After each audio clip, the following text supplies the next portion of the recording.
Joining me right now is Janney Montgomery Scott, President and Chief Investment Officer, Mark Luschini. Mark, it's great to see you. Thanks so much for being here this weekend. Thank you, Maria. Glad to be with you.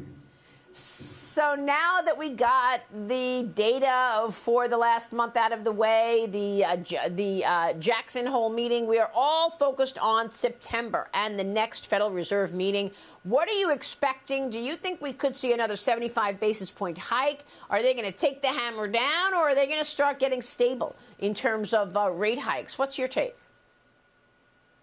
Maria, we think it's unlikely that they go 75 basis points. I know there's still some probability that priced into the Fed fund futures marketplace at this point, but it seems that given the most recent data that we've had, both in terms of just the economy showing a downshift in economic activity, at the same time we've seen a reading from the CPI and, as you mentioned, this morning's personal consumption expenditure index giving some indication that perhaps, at least on a month-over-month basis, the same-store sales comps, if you will, have begun to show some signs of receding. And I think that's some evidence that perhaps the Federal Reserve no longer needs to be quite as aggressive in going up 75 basis points, particularly when it's happening coincident to the time, which is in September, that the Fed is also going to be picking up the amount of bonds it's allowing to run off its balance sheet in the form of quantitative tightening, which could also have a somewhat deleterious effect on further tightening and amplifying, if you will,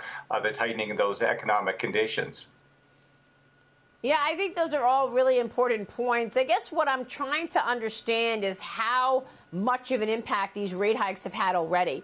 How do you assess the macro story at this point, Mark? How slow have things become? Here we are teetering on recession. We want to wait to see what the third quarter looks like.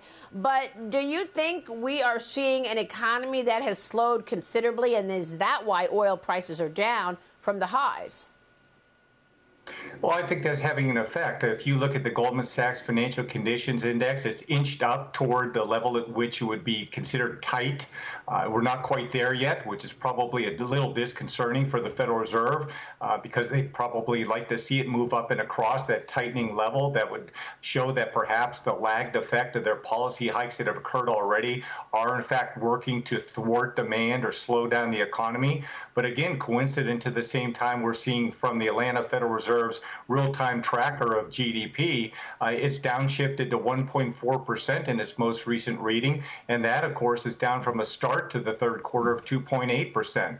So, Mark, what does all of that mean in terms of investing today? We had a pretty good rally in the month of July. Do you think that has legs? How do you want to allocate capital here?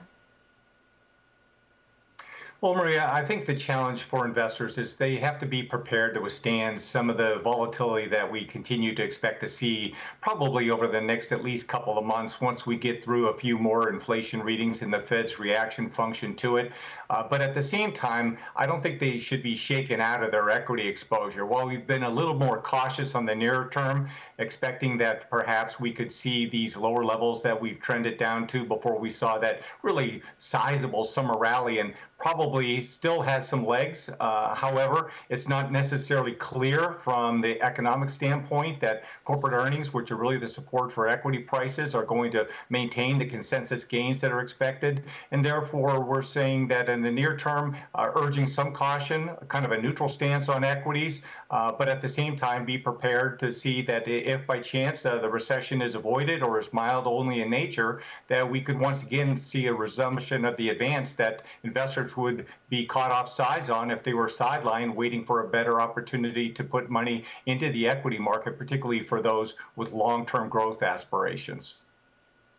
Yeah, well, that's what we're waiting for, to get back to that long-term growth. Mark, it's great to see you. Thanks very much for weighing in on all of that.